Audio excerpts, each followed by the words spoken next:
A witch stirring her cauldron is one of the most quintessential images out there. Am I right?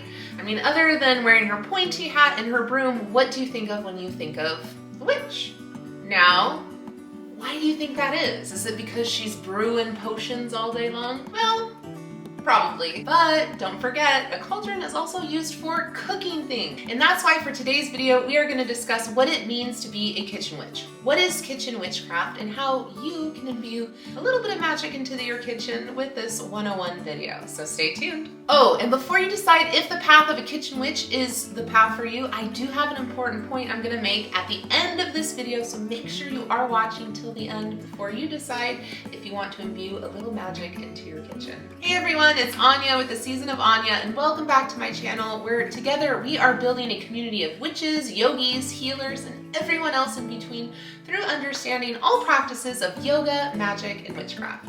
So in a nutshell, what is kitchen witchcraft? So someone who enjoys kitchen witchcraft is somebody who enjoys the art of creation in the kitchen. It doesn't mean that you're only valid in the kitchen, but rather you enjoy connecting to the kitchen. You enjoy the essence of baking. Someone who enjoys kitchen witchcraft is somebody who probably enjoys the path of the nurturer. It's a very giving, warm, loving energy. Plus, cooking in itself is magic. It's creation. What is creation? Magic. What is magic? Creation. There are so many ways you can practice witchcraft in the kitchen, so I'm going to cover a couple different topics just to give you a nice 101 on what it means to be a kitchen witch. Well, to the original point of witches and their cauldrons. Witches are healers. Food and nourishment is healing. We literally need food to survive. I mean, that goes without saying, but even taking that a little deeper, food is healing. The wise women stirring all their herbs in their cauldron, what were they doing? They were creating tinctures and potions and all sorts of things for curing ailments. There are still many healers who enjoy creating salves and tinctures and stuff for healing. That's not so much the vibe I'm going for in this video today, although that is a perfect example of kitchen witchery. Ayurvedic cooking is very popular because we are choosing what ingredients to put in our body to promote what health benefits.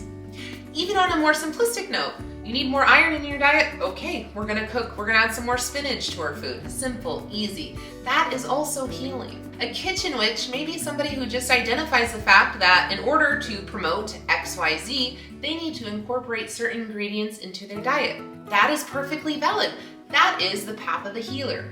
But let's have a little more fun with it. Somebody who enjoys kitchen witchcraft will be also very much appealed by the art of cooking. Think of it as the fact that the kitchen is your altar.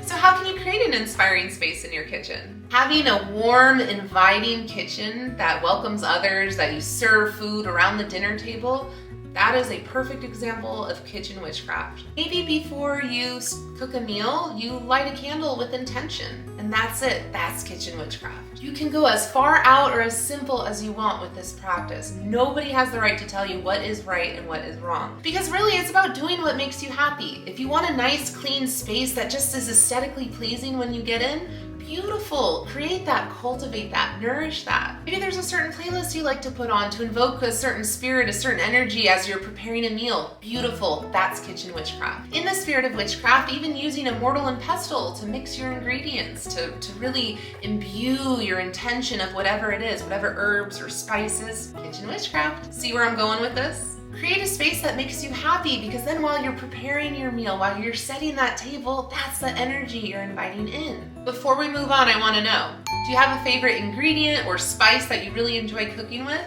Why? Let me know. So moving on, you've got a beautiful space you created. It's warm, it's welcoming, it's inviting, it makes you happy. Wonderful. What else can you do? Starting your practice of kitchen witchcraft could simply be the second you turn that faucet on to wash your hands, you start doing so with intention, whatever that intention may be. Washing your hands could just simply mean you are washing the day away and you are resetting and shifting your headspace into something different. Whatever happened a couple hours ago, whatever went down at work, doesn't matter, because you are in your home, you are in your kitchen, and you are about to brew something special. I mean, shoot, you could even have like a really cool cutting knife as your athame, right? You could even decorate it a little bit, make it a little funky, make it your own. The art of cutting the vegetables and putting that intention to it, making every chop count, Kitchen Witchcraft. Staying connected with a nice, warm, happy, just light energy, that's magic. And creating a dish that's aesthetically pleasing, that tastes delicious, is magic. You can really go crazy with this. Maybe your headspace starts to shift a little bit. You make a point every time you stir, as you're cooking your dish, as you're cooking your meal, you are imbuing magical intent, shifting your energy back to where it matters. It's not just about scrambling and making a meal and getting it done. It's about connecting and slow. That's what makes it a ritual. It's not necessarily about creating spells, although it can be, but it's really about the art of doing it and being in it. Not so much about, I need this to do that. It's about being in the moment. Kitchen witches love the art of storytelling through cooking a meal. Maybe you're cooking a dish that your grandmother used to cook for you all the time. By creating that dish and connecting with the spirit of that, you are, in essence, traveling back in time. You're reliving that moment and connecting with a very special memory. Kitchen Witchcraft. A kitchen witch loves sharing meals, loves sharing their cooking. After all, sitting around a big table, sharing stories, everyone enjoying and eating your food, yeah, compliment is nice too, not gonna lie. Giving that gift back after, that's kitchen witchcraft. That is a beautiful thing because people can tell when you try. As we all know, the secret ingredient is love, and that is exactly why kitchen witchcraft is folk magic. Another great way to level up your kitchen witchcraft practice is by being intentional with the ingredients you're using. For example, maybe just connecting with seasonal ingredients and produce, going to that local farmer's market and seeing what's out there right here, right now.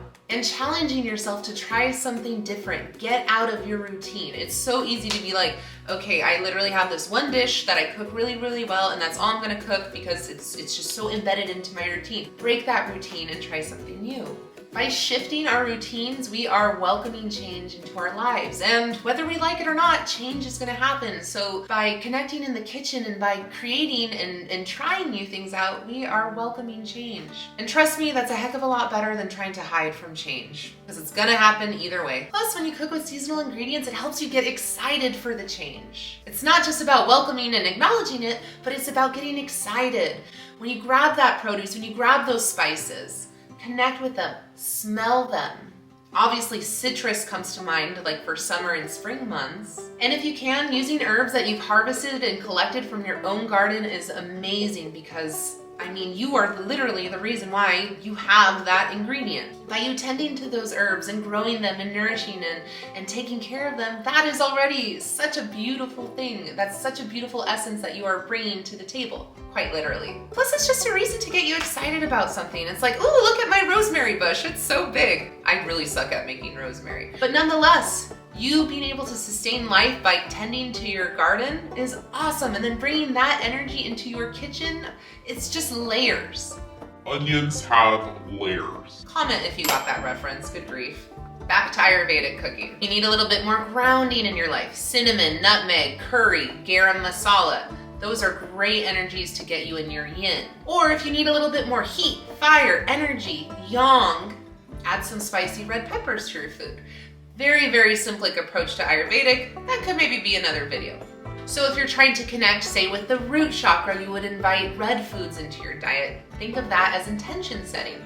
That's also kitchen witchcraft. Maybe you want a little bit more passion. Maybe you want a little bit more love in your life. Make a creamy tomato sauce for pink, or make a tomato sauce, keep it red. Or maybe find a cool recipe for like a rose flavored cheesecake. That sounds delicious. That's the kind of stuff we're talking about. Another great tip is having a cookbook of shadows. To make it more of a cookbook of shadows compared to, say, just like a normal recipe book, you could highlight some of the key ingredients in the recipes and why you're choosing those ingredients. What are their purposes? What are the intentions of these recipes, of these ingredients rather? Or if it's a recipe from a friend or family member, you could include a story, a favorite story, a memory of your friend, of your family member. Make it yours. You can organize your book by intention. Here are all my recipes for love. Here are all my recipes for happiness. Here are all my feel-good recipes when I feel like crap. Comfort food, I mean, come on. Kitchen witchery. You could organize your book by each season and have certain foods and ingredients and recipes based on what's available that season. You can have so much fun with this. The list goes on and on.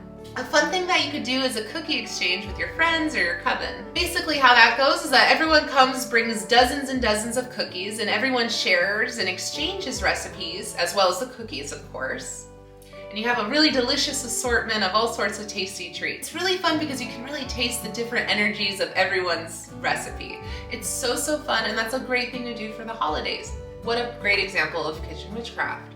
So this video really is just like a gateway to understanding the nuances and fun you can have with connecting with kitchen witchcraft. Obviously there are so many different avenues you can go to connecting as a kitchen witch. With that said, my last and final thought on kitchen witchcraft. As always, just take what resonates. Going into your kitchen is enough. It doesn't have to be this elaborate, beautiful, grandiose gesture of cooking. Sometimes, sure, but it's not realistic to think that every time you show up in the kitchen, if you want to get your witch on, that you gotta be doing 5 million different things. Maybe take 1 or 2 things from this video, apply it to your practice, and see if that helps you connect with your magic. And honestly, a great gesture of kitchen witchery is, you know what, instead of going to McDonald's because you're tired and annoyed and just had a day, you show up for yourself and you cook yourself a delicious and nourishing meal because you love yourself enough to do so. That is also kitchen witchcraft, people.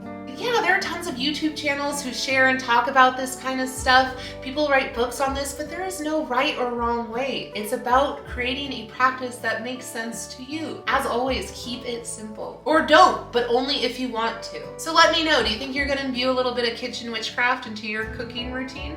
Is there a certain dish you want to make, or is there a certain ritual that you want to incorporate into your practice? I would love to know. All right, you guys, that is a wrap for today. Thank you so much for watching and subscribing to the Season of Anya. I created this channel. I'm making these videos for you, the community, and I am so happy to do so. So anytime you have a request, just drop a comment. And as always, please be sure to like, thumbs up, subscribe, do a little engaging because it really helps me out. Thank you guys so much for watching. So much love, so much gratitude to you all on this journey, and I will catch you on the next one.